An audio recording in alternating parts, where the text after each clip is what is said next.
So we'll go through this in more detail later in the course, but one of the things that is made possible via blockchain is this possibility of smart contracts.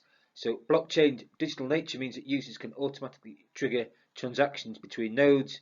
So if you have smart contracts, for instance, payments and verifications can be made automatically as soon as a shipment is being delivered. Okay, and this would in part be an extension of some of the automatic text message notifications that you already get.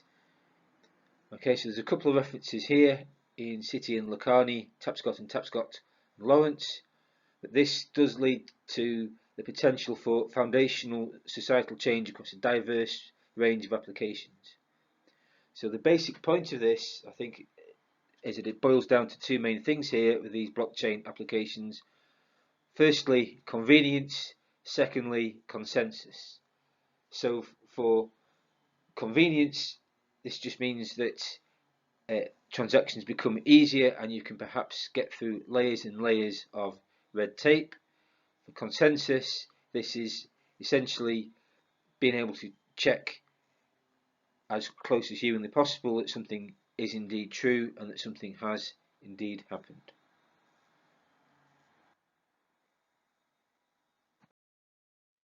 But possible applications of blockchain then are potentially very wide ranging, but these essentially all boil down to two things, either convenience or consensus.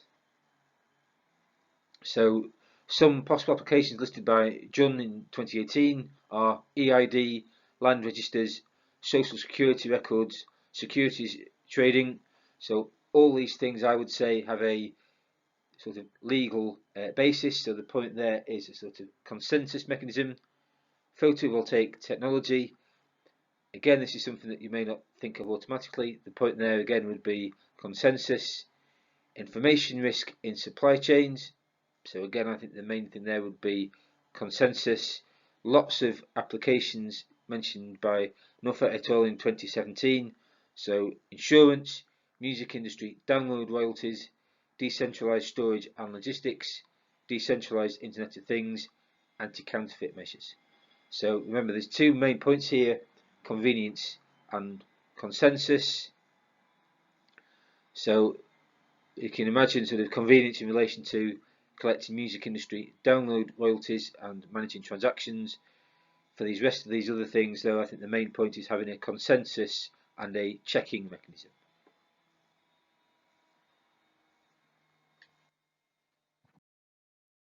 So the three main themes behind blockchain then that we're going to explore in this lecture. So these are convenience or consensus or trust. So this is a sort of fundamental benefit that these technologies are trying to provide.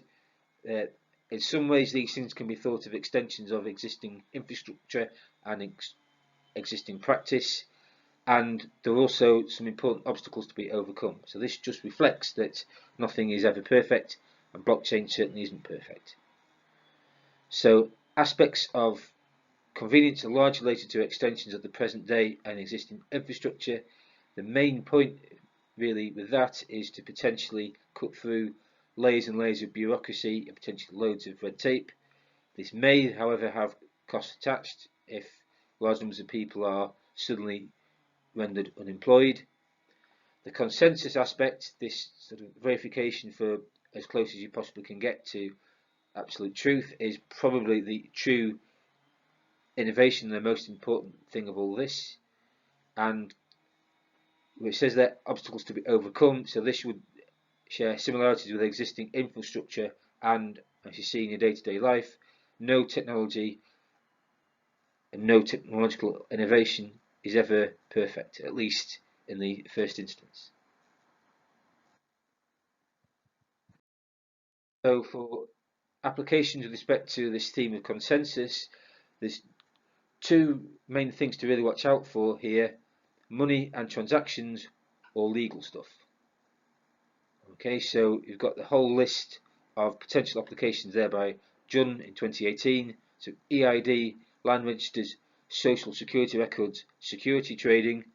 So these are mainly to do with having a sort of secure legal record of all the transactions that have occurred, and all the information is as close to being true as you can humanly get. Although this security trading might perhaps have extra elements of just day-to-day monetary transactions, then in paper by Noffa et al. In 2017, so this issue of music industry download royalties, that is potentially closer in spirit to what I was saying about applications where money and transactions involved, but again, anti-counterfeit measures, there's a legal aspect and a consensus checking mechanism there that's very clearly involved. Okay, so I think there are often sort of these two core themes that come out of blockchain applications. Either you've got money and transactions involved, or there's a sort of legal dimension to the information that you hold, and you want this information to be as complete and as accurate as possible. Then you can view blockchain applications as extensions of the present day, and you can naturally view blockchain as an extension of existing e-business, and there's this paper here by Chatzoglu and Chatsoudis in 2016, and as part of this you can view cryptocurrencies like Bitcoin, Ripple as well. Ripple might be the better example of this, as a natural extension of current forms of electronic payment and electronic payment systems. Okay, and as I've said before, I think it's important that you've had some exposure to computer programming and computer programming culture in the first part of the course. So this consensus mechanism that underpins blockchain is similar in spirit to how open software users may help to report and fix bugs. So what I think is important here, even if there's no sort of technical computing side that you've got at your fingertips, okay, fintech is inevitably about computer programming at some point. Okay, it's important that you've had some prior exposure to that with R and indeed just some of the culture, and notice here how much easier it is to do certain tasks with R, which is developed open source, compared to things like Microsoft Excel, which is developed in-house, so less robust. One of the things that comes out of blockchain applications is this issue of convenience and the potential wholesale replacement of bureaucratic systems. Now, this is one of the things on the course that's suddenly become really important during the current pandemic. If it suddenly becomes very costly to transact in person, so blockchain systems are potentially well suited to this, and blockchain offers the potential wholesale replacement of bureaucratic systems. So within that, one possibility is that internet sharing platforms like Uber and Airbnb may no longer be required, and there's a whole range of financial applications that may ultimately be possible. So one thing that has come about is that if you have transparent and distributed records via blockchain, this may ultimately enable the verification of financial transactions without the need for intermediaries such as banks. Now, one thing that was historically very important is that in the days of checks, sometimes the processing of the financial system underpinned by checks was only as fast as the postal service, and that was in relatively recent history. More up to date, blockchain has recently been adapted by MasterCard for non-Bitcoin payments.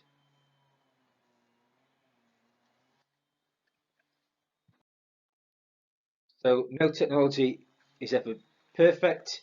Blockchain certainly isn't perfect.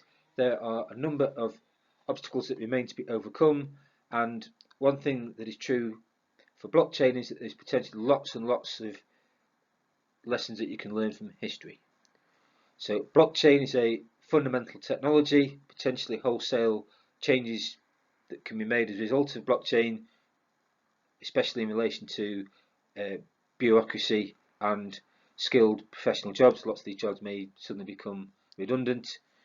However, blockchain may ultimately take decades to be fully absorbed into our economic and social infrastructure. Now, the historical experience, possibly the only perspective that will update quickly, so likely to be deceptively important, also suggests several reasons to be cautious, and I'll go through that in a moment. Now, one thing that was really important to me is that even if I call this bit the sort of economics and finance of Bitcoin and blockchain, arguably it's the history part of this that's the most important. Okay, so whenever you're wanting to examine the implication in technology, probably a historical perspective is the most important one, and this historical perspective is likely to be the one that remains relevant for longest and will date least quickly. Certain lessons from history then. So nothing's ever perfect. Blockchain certainly isn't. So the historical experience suggests several important lessons as far as the development of blockchain is concerned. So the first thing is needing to understand the limitations of the technology itself. So in this case, there's a trade-off between consensus and processing speed. Nothing's ever perfect. Blockchain certainly isn't perfect. Another thing to be wary of is excessive speculation. So this is not necessarily people being wrong, just going a little bit too far, and a good dollop of wishful thinking. One thing that's important with regard to fintech is a potential vulnerability to national government legislation. This links very neatly to one of my new fintech modules which I'm writing at the moment. Another important thing, and there's lots and lots of historical examples of this, is that there can be a separation between technological innovation and commercial success. Okay, this is back to wishful thinking again, but I think this can be quite nuanced. Okay, people can make mistakes here without necessarily being wrong in some sense.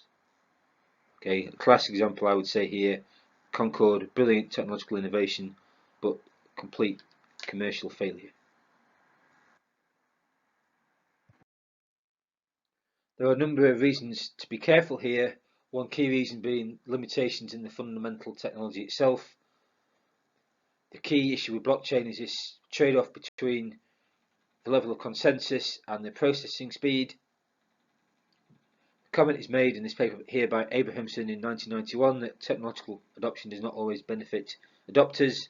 Paper by Freund in 2017 which stated that the then current cryptographic technology remained vulnerable to hacking. Some of the most important lessons are learned from history. It's important to recognise that historically payment systems have proved vulnerable in unanticipated ways. Paper there by Anderson and Murdoch in 2014. Paper by Jun in 2018. There is a need to add privacy and security to the raw blockchain technology. This is especially true if you are thinking about new payment systems. Some fundamental level of trusting your fellow human beings is ultimately always likely to be required, and there's a paper there by Holychek et al. In 2018. And then a deceptively deep-seated question here by Vranken in 2017 over where the actual electricity that you require for Bitcoin mining and similar is environmentally sustainable.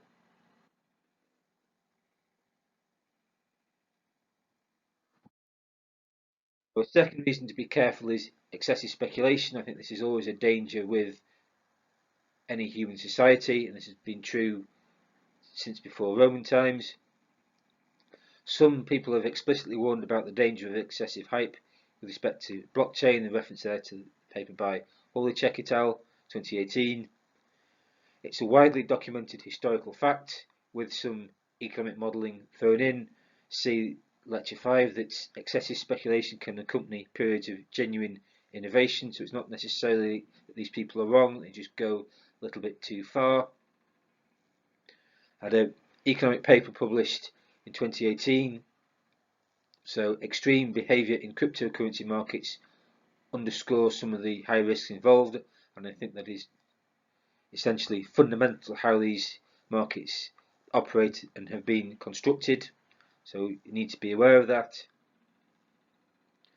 Nothing is ever perfect, and there's a further concern here that unequal levels of economic development remain a barrier to widespread blockchain implementation. Okay, the paper on that there by Soja et al. In 2015. And you could argue that if you've got things like disrupted education systems as we have at the moment, this is likely to be increasingly important in recent years.